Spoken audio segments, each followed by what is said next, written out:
is Art Live Video Blog, day 125, and my name is Sally Stevens. I'm Jacob Wolf. Thank you, Sally, for having me here today. Thank you. So, you want to tell us just a little bit about yourself? Sure. I am born here in Portland, Oregon, and I have just graduated from Portland State University last year. I also went to Portland Community College, and I tried out the Art Institute for a little while, but finally I got my degree in painting, drawing, printmaking, and then a minor in psychology. Wow, So it's a lot. it was a lot of work and very expensive. Where did your artistic journey begin? I've been drawing my whole life, but I started doing athletics mostly in school, and so that kind of took me away from like doing art classes. But I always was drawing and doodling, and then when I got older, I found painting, and like my love for painting began when I was 19, and I started doing 30 paintings in 3 months. And then after that, I just kept going, and now I've done over 1,200 in 10 years. Wow. What kind of inspired you to do those first 30 paintings? I was just having a really hard time after high school, trying to figure out where I wanted to go and what I wanted to do next with my life. And I think with the drawing, I got introduced to color. And after I got introduced to color, anytime I had colored before when I was younger, I did with pencil. And when I applied the color, I never liked it. So I realized if I used the black marker as a pen instead of the pencil, I liked color. So then I started doing paintings where, like similar to this one here, where I would just use a lot of color and then do some like black outlining and then really make like the color pop. And so that was So these are some of your earlier works, the really rad designs. yeah, I call them more like tangles, and it's just like a layered effect. After several years of painting in this style, I got more into like trying to create depth, and using like proportion, scale, overlap, like highlights, and just the use of light and shadow to create depth. So later on, I started doing like the ones more behind us and the seascapes here. Yeah, there's definitely a lot more shading and depth in your newer work. Yeah, it's definitely creating an atmosphere, which I'm enjoying the challenge of doing so. I think it's also really fun to try and come up with a new plant. You always think like there's so many different kinds of plants, and it's really hard. Like I look around and I constantly am observing how nature is and trying to remember and like make little like notes in my mind so that later when I get back to the canvas I can try and reincorporate those things back in, but I always end up with like the same couple designs. So it's either like build your trees up or build your trees down. It's either the veins or the bush. It's really hard to come up with a new one. So I enjoy asking people when they're observing them what kind of plant they could see or what kind of plant is missing. And I've gotten some good notes from doing that. So, Right on.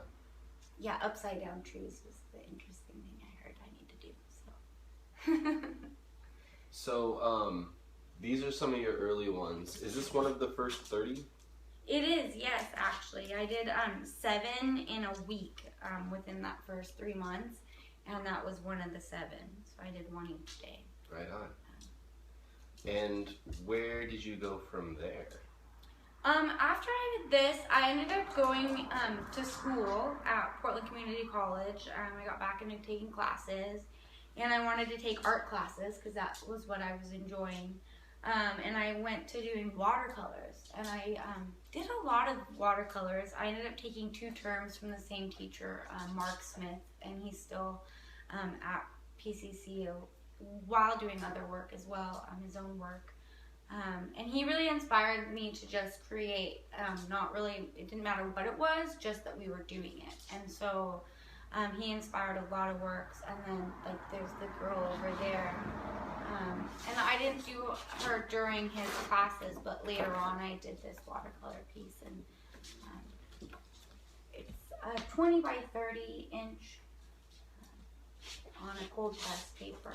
So What were you going for when you started this?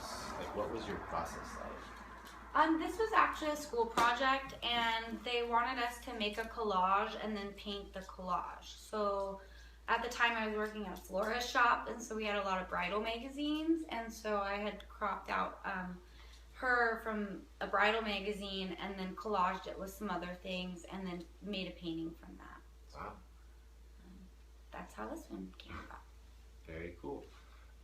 So you said you went to PCC? I went to PCC for 6 years. 6 years. Mostly the Sylvania campus, but also the Rock Creek campus as well later on. But always loved Sylvania campus. It's so beautiful. What was your experience like at PCC? I really enjoyed it. And honestly, I've even thought about going back just for fun, just to take classes, to be around people. And the campus is really beautiful. I like the community aspect and like the collective energy that exists there.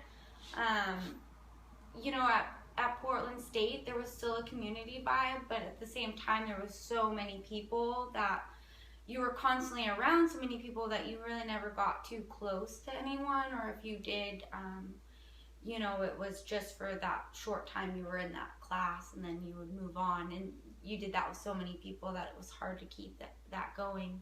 Whereas at Portland Community, it was a little bit smaller campus, and so it was easier to make connections with people, easier to, you know, get along with one another because you really spent a lot more time together in the smaller setting. So I really enjoyed PCC a lot. What was your focus like at PCC? At first it was general studies, and that was what I went there for. Actually, it was pediatric oncology. I wanted to be like Patch Adams, and so I started with that. I was terrible at math and science, and I just knew that that was not for me. So I started taking art, and then I just kept on doing art. And I really didn't think it was possible to do as a career. And it is very, very hard. And they always say, you know, do what you love what you do, and you won't work a day in your life. And like, that is not true at all. It's love what you do and do what you love, and you will work like 24/7. But you will do what you love, and that's what matters most. So. Right on. Yeah. So after PCC, you went to The Art Institute. The Art Institute. For interior design. I thought at that point, you know, like, maybe I could make money and still doing a creative job. And I really liked Trading Spaces at the time, which was a TV show on TLC. And they would basically, like, neighbors would switch spots, and they'd have an interior decorator, and they would just renovate the whole thing. And I thought that that's what I really wanted to do. So I went to school for it and learned that it's definitely a job that is out there, but that's not the job that you would get if you went to school for it. You would be an interior designer, not an interior decorator, which is what those people were doing. So it's more about like zoning codes on a commercial side, or working in showrooms, which is definitely not what I wanted to do. So that brought me back to fine art again, and I signed up for Portland State for their painting, drawing, and printmaking program. And how long were you at PSU? I was at Portland State for 5 years. And what kind of classes did you take while you were at PSU? Art, and then more art. And I took like the same classes over and over again. And even at PCC, I did that too. I would just take, you know, 3D design, I'd take it 3 or 4 times. Like all of those classes, early classes especially, I took at least twice. All the intermediate and advanced painting classes at Portland State, I took twice. And then during the whole time, I've been taking a lot of psychology classes, and when I finally saw an advisor after like 10 years of going to college, they said if you only take 3 more classes, you'll have a minor in psychology. So I took the 3 classes, and I got that as well. Right on. What did you get out of PSU? Did you get kind of a focus for your art? I'd say a focus, yes, but I think that the focus goes, if you really want to make it as an artist, it goes beyond the classroom. So it was like, yes, I made a lot of work while I was in class, but I was able to make even more work at home. And it's sad to say, but one of the best things about going to school was it gave me time and money. I was able to borrow money in order to create work. And I did that for as long as I could until I graduated last year. And then it was jumping out of the nest. So I would say it bought me time, but not just in the sense of like where I got to go to a classroom, and which was very beneficial, being around people, the critiques. There was a lot I got from class, but as far as making the work, a majority of it was done at home. You know, after class, I remember driving home so excited to go work on whatever project I was working on.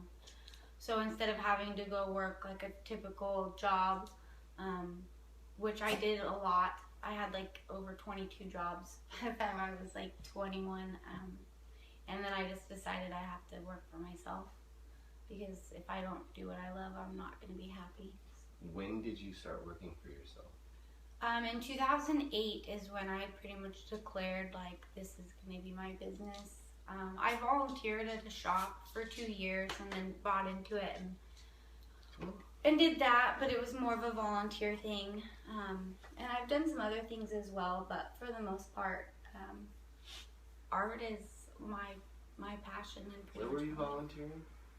At a place called The Cottage, and it was in Scappoose, which is where I'm from.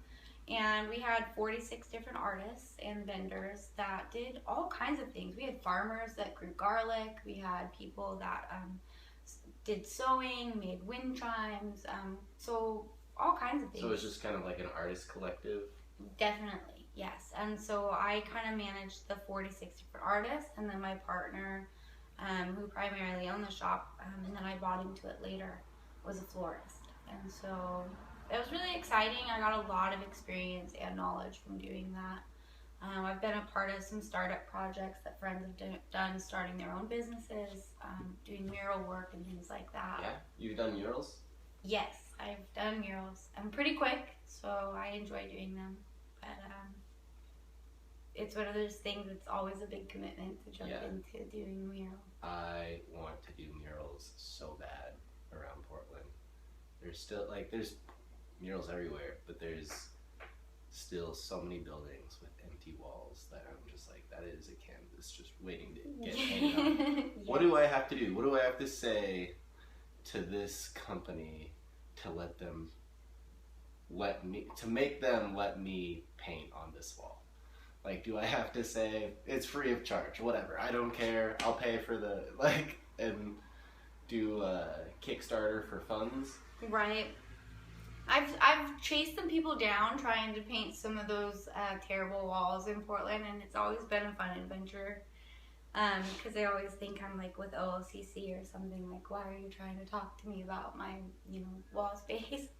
But seems like those things always lead into like, well, yeah, you can paint, but it's going to be on your dime, and it's for exposure. And right. As an artist, it's, yes, I would love to paint every wall in the world for free, but at the same time, I have to eat and survive as well too. I think maybe we could get enough artists together, like 5 artists together, find some walls, and then just start a Kickstarter. Like, we're gonna paint this wall, we need some funds, help us, and then...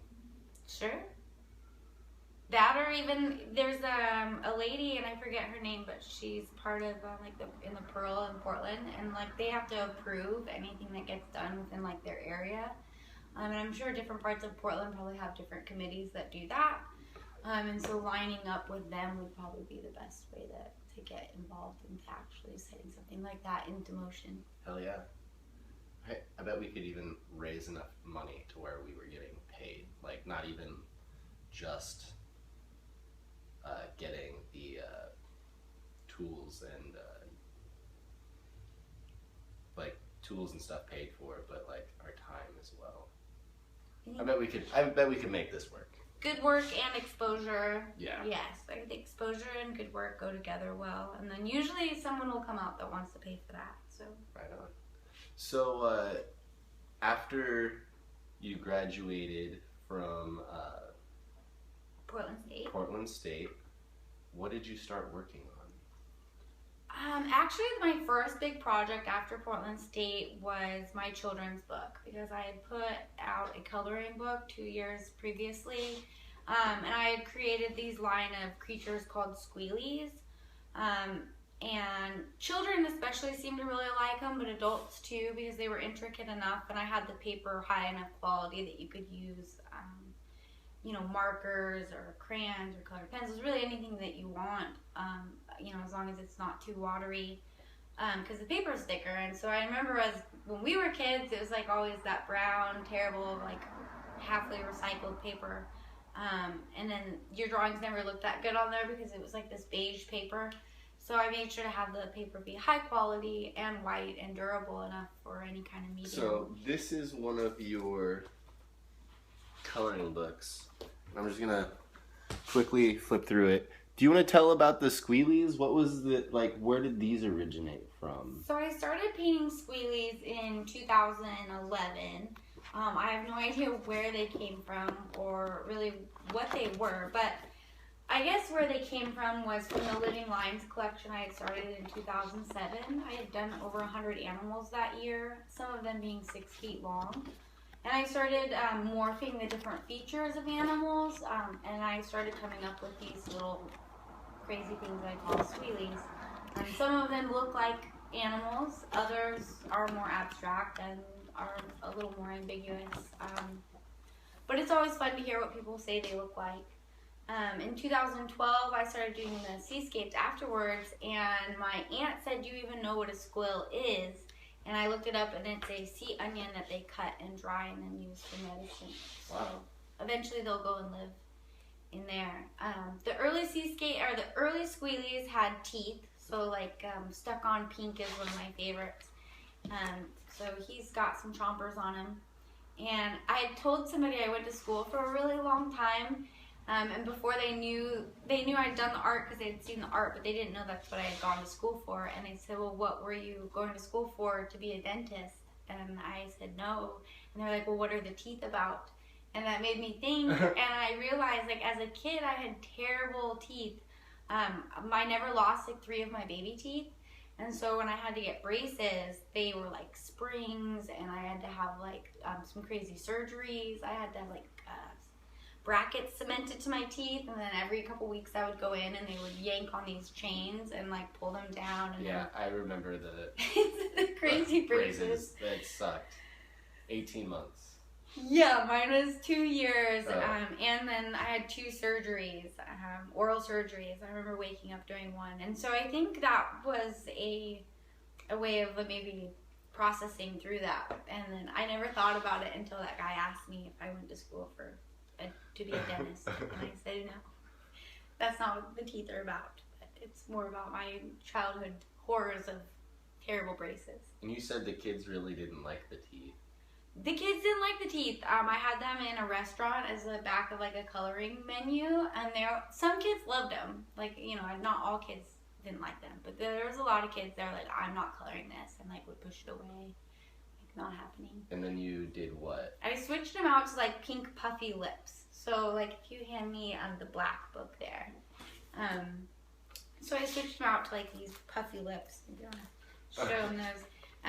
So these ones have these crazy lips, and then I started doing little stories to go with them. Is this your children's book? This is my manuscript for the children's book, or part of it. So it's my original copy. It's almost complete. I need to rewrite the pages because I went and talked to a grammar specialist, and we talked about some things. So I want to make some changes, but it's almost complete. Almost all the characters are there. Wow. But it's called The Feel Good Book of Squealies, and I think that kids need self-esteem and just to appreciate their individuality from a very young age. I think that's something that we miss out on. So same with these fun little guys, kids really like them, and they're unique, and they're special in their own little way. And these are so cool. I wish you did a million of these. They remind me of Jim Henson's puppets, but they're Sally Stevens squealies, and that's King Puff Fluff with his removable cape. And then this one here is little Rico Suave. And I've done a couple more. There's Exclamé and the Jester Bug. These were the first 2, and they're probably my favorite thing that I create. They're they're pretty special. And I've had people ask if I would make them, but out of everything that I do, I mostly work on commissions, but these are the one thing that I just haven't been able to make for other people yet. I'm kind of holding on to them for something special, I guess. There's something about them. These could be your characters that brand you, really. I mean, you could mass produce these and people would love them. Yeah, the Squealies. I know. They're really catchy. The name's really catchy. I have no idea why or how I came up with it. I just think it was meant to be. But I think it's really cool that their name is, the root word of their name is squill, which is a sea onion that they kind of dry and use for medicine. What kind of medicine, do you know? I don't know exactly. I haven't looked too much into it, but I just think it's really neat because I paint seascapes, and I did it not really knowing. And I guess they don't necessarily have to be seascapes, but people refer to them as seascapes the most, so I've naturally started calling them seascapes. You said they're not necessarily underwater? They don't really have to be underwater. I think it's fun to think of it as not. They almost kind of look more like a Mario-esque type Nintendo landscape in that regard, but there's something about them to me though that just says water, but they don't have to be. And you said that you want to eventually put the Squillies in these seascapes. Yes, for my book. Create a world for them. That's so cool. Well, and I've also done Squealies too, because at first all the Squealies had like feet. And then right after I read that they were sea onions, I tried putting fins on some of them. Some of them have hands, some of them have wings, some of them have horns, some of them, walk on 4 legs, some walk on 2. So it's really like a whole universe. They're very ambiguous of what they could be. Oh, they could be just about anything. They could be just about anything. From the mind. Like their ears. Some of them have like this one has horns. Like this one's got like these weird little. And I've done hundreds of drawings of Squealies, and they're all different. The options. Were these originally drawings? Yes. These weren't actual drawings. I just sewed them, but the Squealies were originally drawings. So my mom says that she's like, "That's amazing. It's like building a house without a blueprint." But I'm a process worker, so I just start and then I just make decisions as I go, and then at the end I usually have something. So most of my work is done primarily in one sitting, which is why I've done so many. But I can also sit for, I think the longest I've sat and more than one time is up to like 36 hours, where I will like literally maybe get up and use the restroom or grab a snack. But other than that, it's like in a chair. So my life in a chair. What have you been working on recently? What is your most recent endeavor? My most recent endeavor is to continue working, continue taking commissions, which is what I mostly do, although it's not always my favorite, and going to festivals and then bringing the art out into the public. And, it's really hard to sell art. It's easier for me to have people request something, but I need people to actually even know that it exists, that the art exists, the kinds of work that I produce, the variety. People need to know about that. So to get them interested, I need to bring them an experience that is unforgettable. And so right now I'm working on like building plans and things like building art proposals for these festivals, music festivals, where there's large amounts of people, and then not just having like a pretty or beautiful image, but actually an interactive experience that makes people remember and question who did this, what is this about, and they want to know more. So bringing the art to the people, exposing myself and not just the art, because I'm starting to learn that it's the artist that sells the art, not the work. What's your idea for these installations?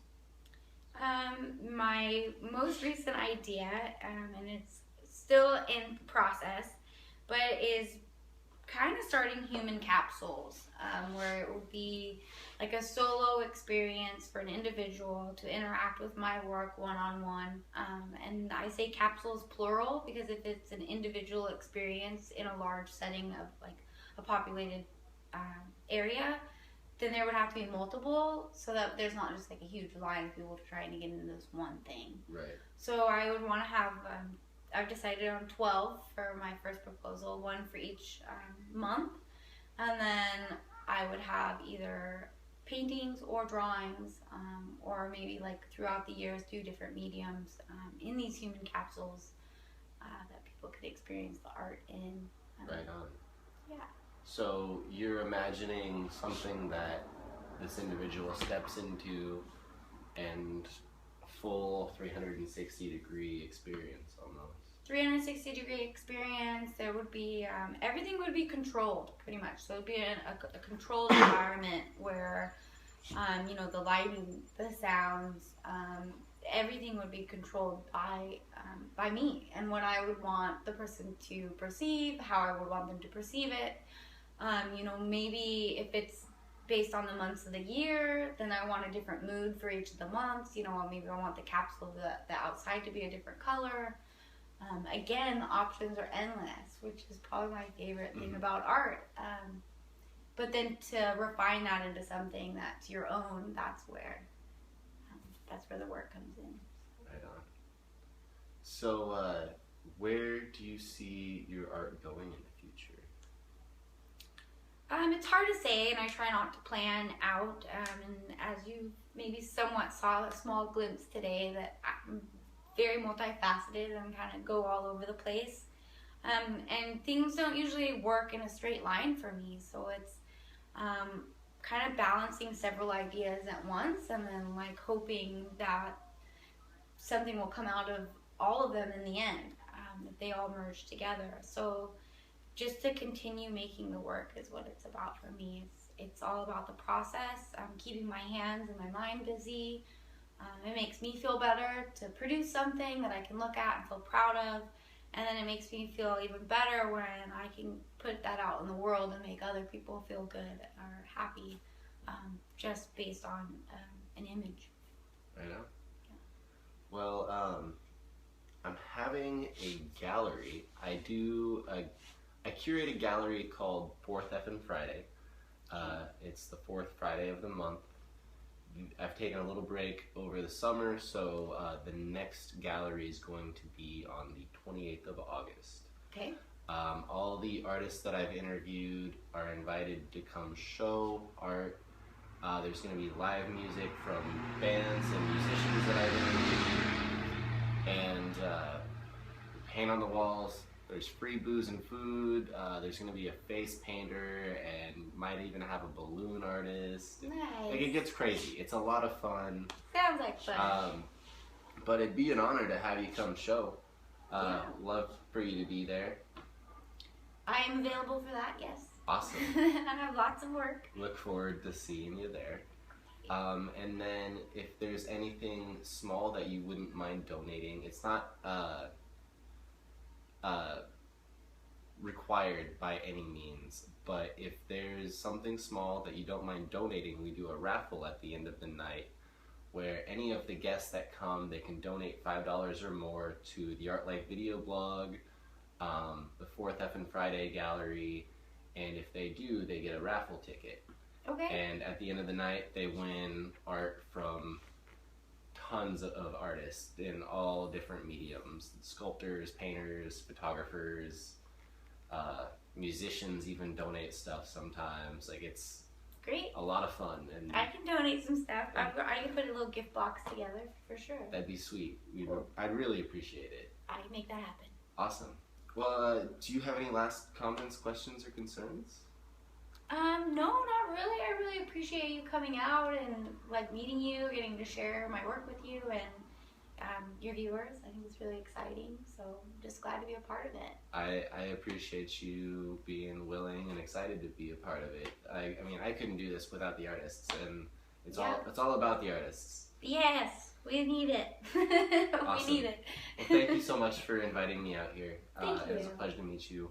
Yes. Thanks everybody for tuning in. Art Life Video Blog, day 125. I think I have an interview tomorrow. I don't know yet. Keep We'll watching. see. We'll see.